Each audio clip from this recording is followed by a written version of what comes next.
Founder knows what awaits us in the Iron Kingdom. But Vivian could probably make an educated guess.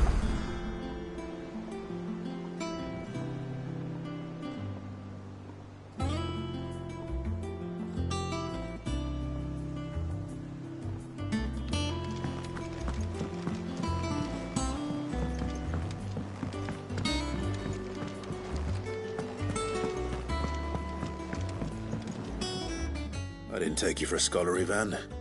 Oh, this? It's Valisthea, a culinary pilgrimage.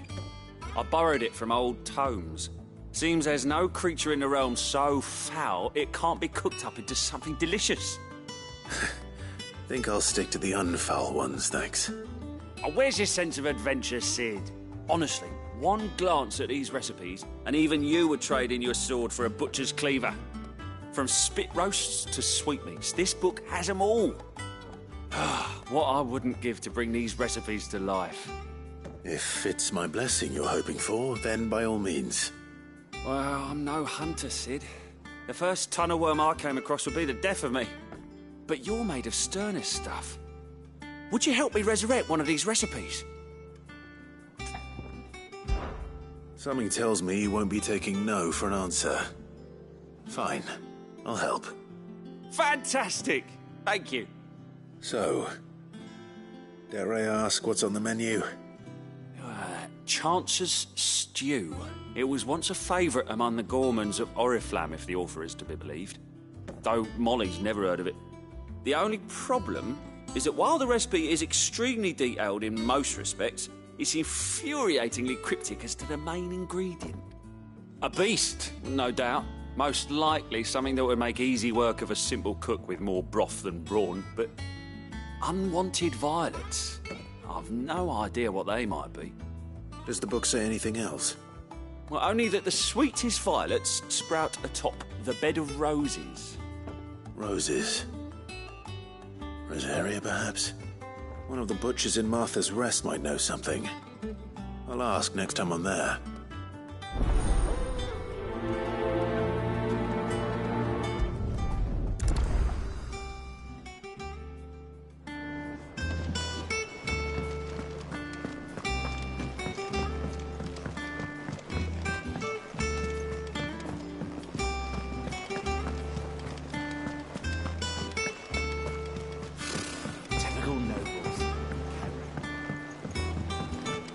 How did we never hear? There are new billets being posted every...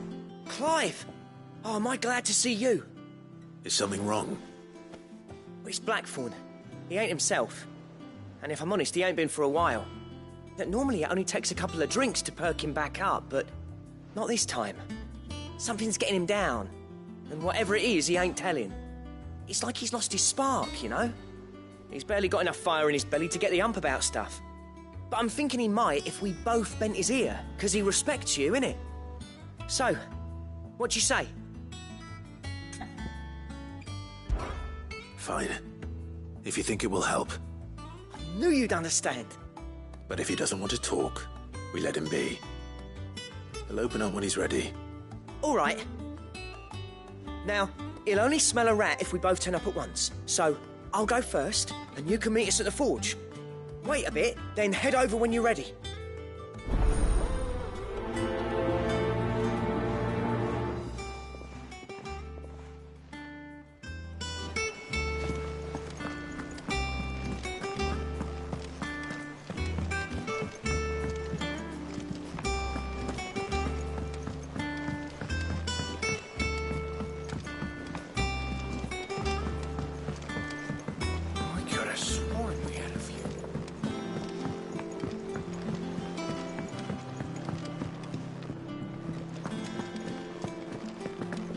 Monster's taken quite a liking to Lady Catherine.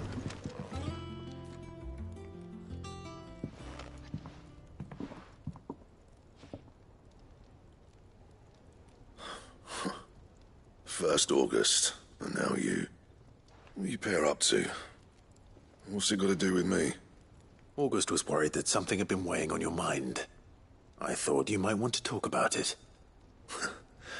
Did you now? I told you not to stick your nose in my business. What'd you go and do?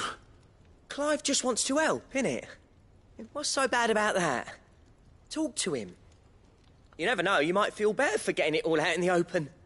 Please, mate. I'm worried about you. Phil shut you up. It's nothing, really. Stupid. Not the sort of thing you bother people about. Why don't you tell us all the same?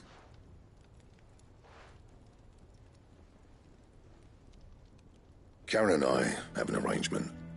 I keep an eye on Goots, and she shows me what the competition's up to. Interesting arms and armor, things like that.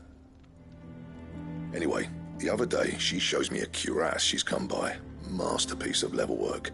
Light, supple, and tougher than it had any right to be. Made my stuff look like heavy, clumsy shit. I should have brought the bastard thing there and then just to study it, but I was too proud. And now every time I reach for my hammer, I'm reminded that I'm not the craftsman I thought I was. There. You happy?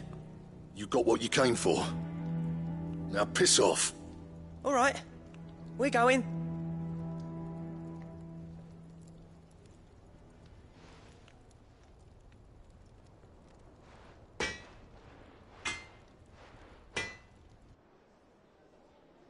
I always thought of old Blackthorn as a bit of a force of nature. Like a storm cloud full of ale. Didn't think anything could rattle him. Least of all a stupid piece of leather. Blackthorn's always taken pride in his craft. Questioning it means questioning himself. Something tells me this is only going to get worse. If he has doubts, it will affect his work, which will only add to his problems. We need to nip this in the bud. I couldn't agree more. He said he should have bought that cuirass. Perhaps we should track it down for him. Assuming you're happy to help, that is. Too bloody right I am. Glad to hear it. First things first, then. We need to speak to Karen.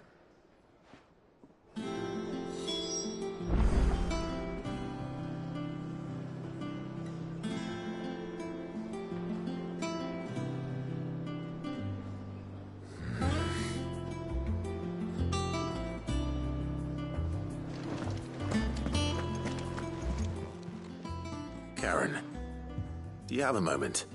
Blackthorn mentioned that you'd recently come by a leather cuirass. An exquisite example of the craft, from what he told us. And he ain't been himself since he saw it. So we thought we'd buy it for him. Sorry, sold it already.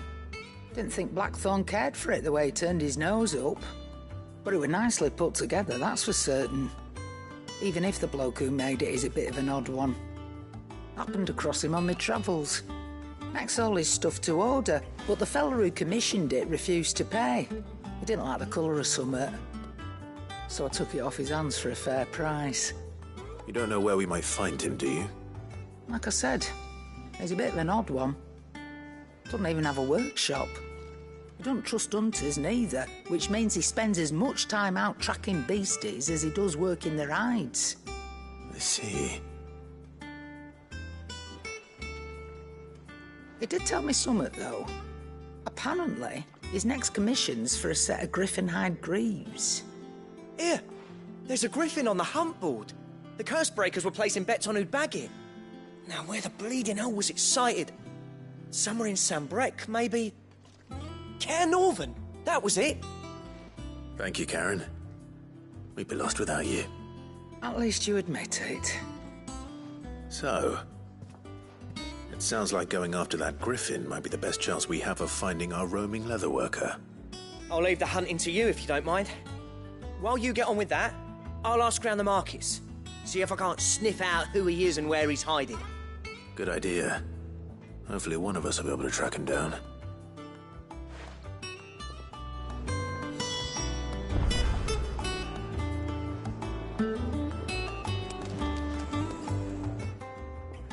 Is it business or pleasure? Coin purse weighing you down? Come again. Or don't. I'm not much bothered either way. What do you need? I always thought I could teach the best of them a thing or two about working with leather. But... oh, I've wasted enough breath talking about it. Be off with you.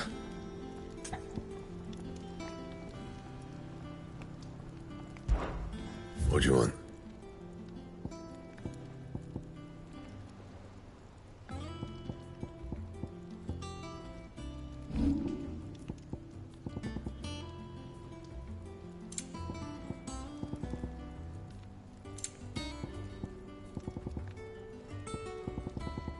Anything else?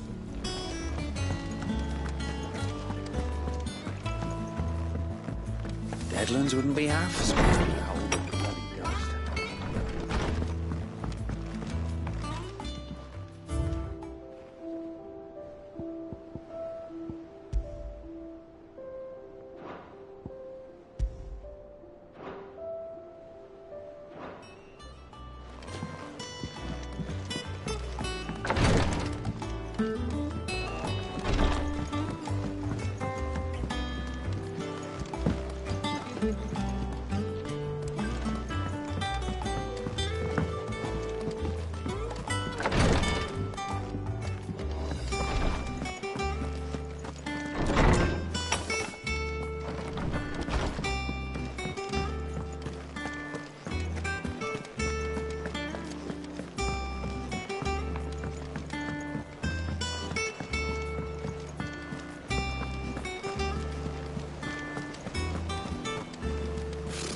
Typical nobles.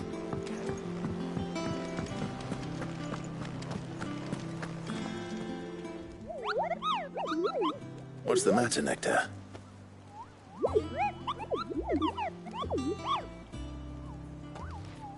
The hunt board? It's where the Cursebreakers post sightings of particularly fearsome beasts. Those that might pose a threat to our operations if they were left to roam free. Just because they can't be dealt with when they're spotted, doesn't mean they can't be dealt with later. Was that what you wanted to know?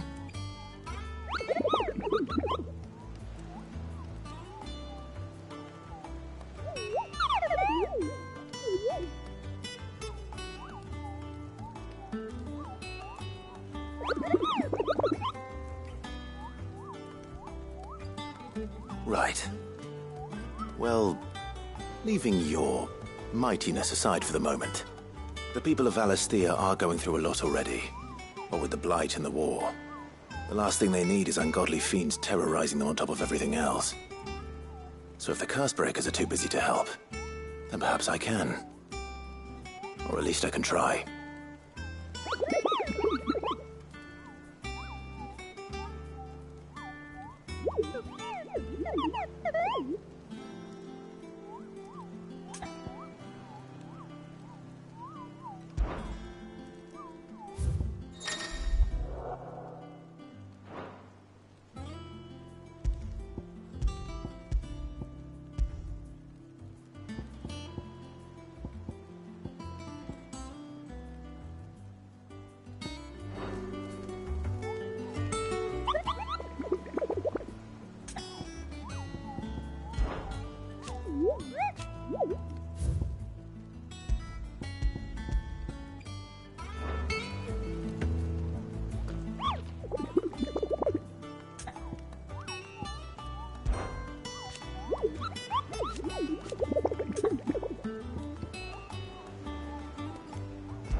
Back again, Lord Rosfield.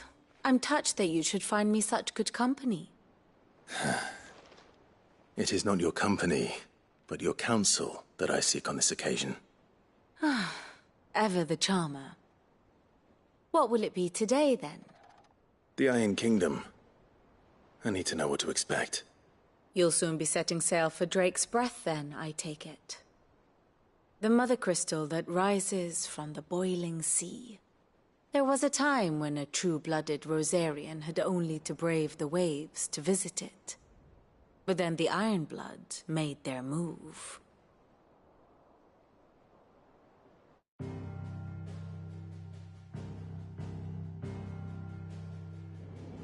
As you know, the Iron Kingdom rules over the islands to the west of Storm. Or rather, its church does. But this is not the pragmatic approach to state religion employed by the Holy Empire to manipulate the masses. No, the Iron Kingdom is the literal embodiment of the crystalline orthodoxy. And so, if one is to understand it, one must start there. As the name implies, the orthodoxy holds the mother crystals sacred, and they do not take kindly to heathens plundering the objects of their worship for the means to fill washtubs and light lamps with frivolous feats of magic. Indeed, the faithful consider ether a sinful thing, a poison no less. And to them, a dominant is an instrument of evil, albeit one they have proven only too happy to turn against their enemies. Some 80 years ago, in Northern Storm, Drake's eye collapsed. Soon after, in pursuit of ether, and with the Blight at their backs, the Northern Territories descended upon the Grand Duchy of Rosaria. And when the Shields of the Flame marched north to meet them, the Iron Kingdom spied an opportunity.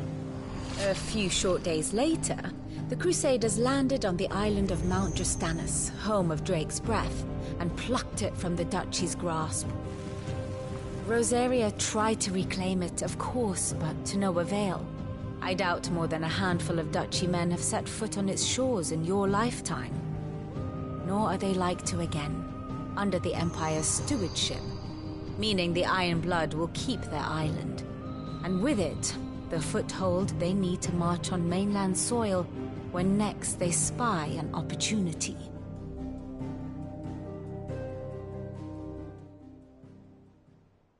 The Mother Crystal is both the object of the Iron Blood's worship and their gateway to the continent, making Drostanus the holiest of holy grounds, from which the Orthodox Crusade shall one day sail forth to claim the remaining Mother Crystals, or die trying.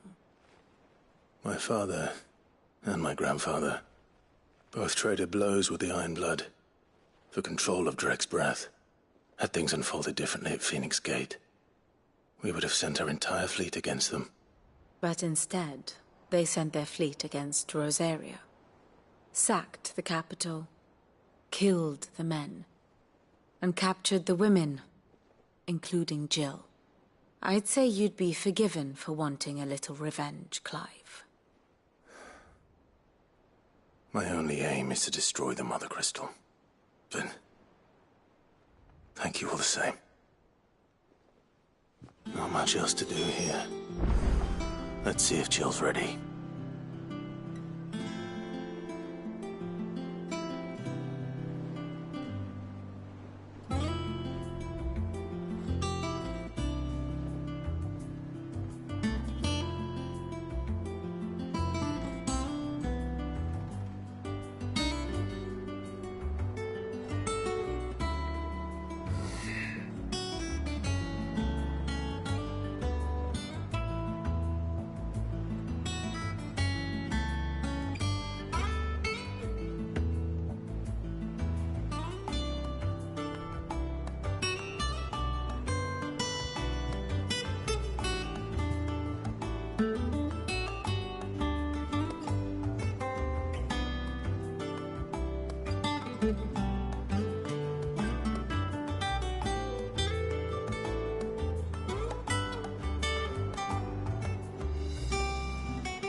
Thank you for sticking with us. Those of us who are still here have to look after each other. Ah, welcome. Times may be hard, but if you got the gill, I got the goods. What can I do you for? Unwanted violets, if you have them. Though I'd gladly settle for learning what they are if you don't. Why, I haven't heard folk call them that since I was a lad. You're looking for scorpion tails. Unwanted violets is what folk used to call them back in the day. They turn a wicked purple when you boil them up, hence the name. Used to chuck them in the pot when there weren't nothing else on offer, when there was a war on, that sort of thing. Thankfully, times aren't yet as hard as that. And even if they were, you wouldn't find anyone selling them these days. Do the scorpions still live nearby? I dare say they do. 3 reeds would be your best bet, if memory serves. Thank you. You've been most helpful.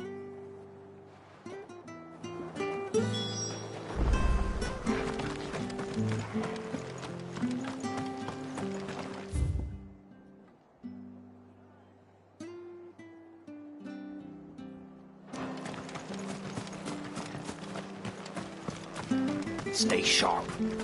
After what the Empire did to Mark. Don't you go causing any trouble now.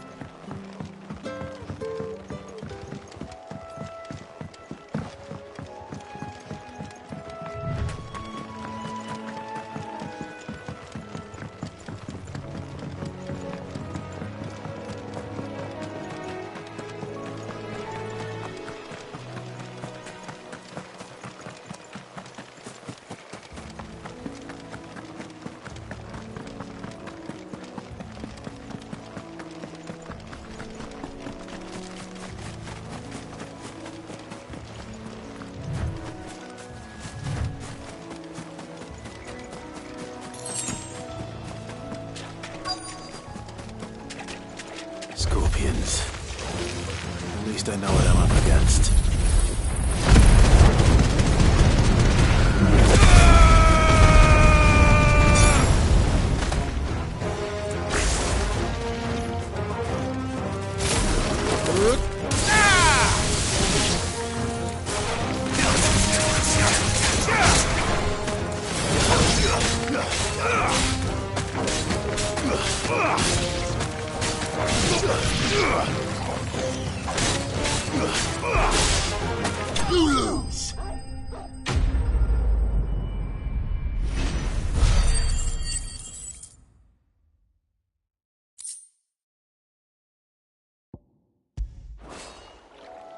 I better get this back to Yvonne before it goes bad.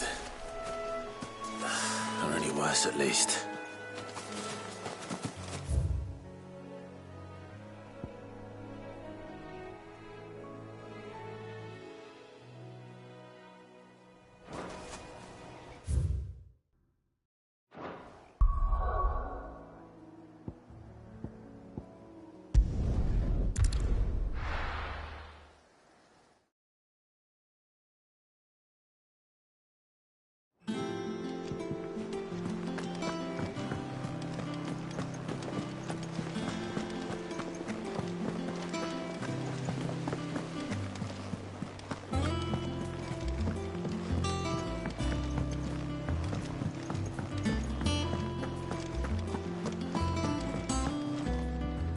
Did you find our mystery ingredient?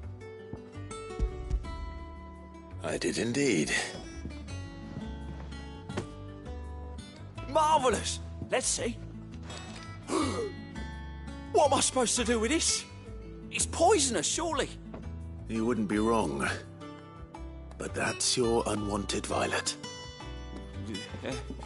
Into the pot it goes, I suppose. Wait here. I won't be long.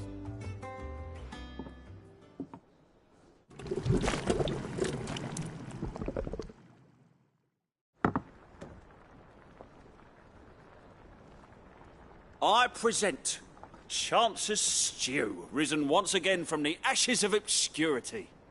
Grab a spoon, Sid. Let's eat while it's hot. I'm, not hungry. Well, it'll be too late once I've licked the bowl clean. Your loss.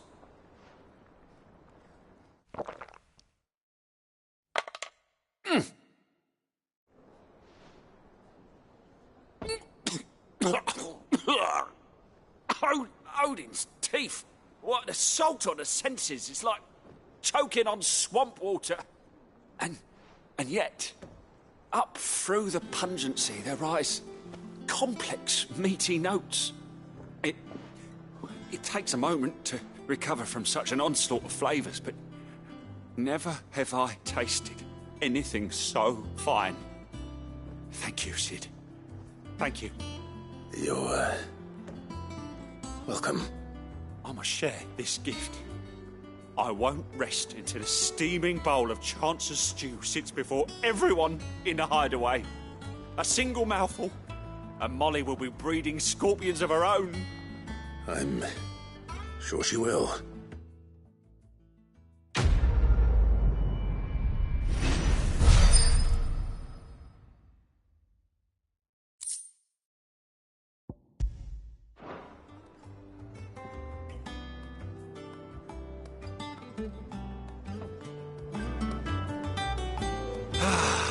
Well,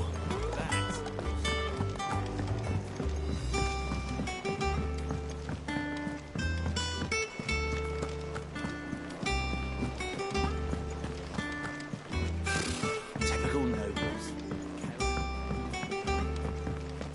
How did we never hear the of the flame?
did we never hear?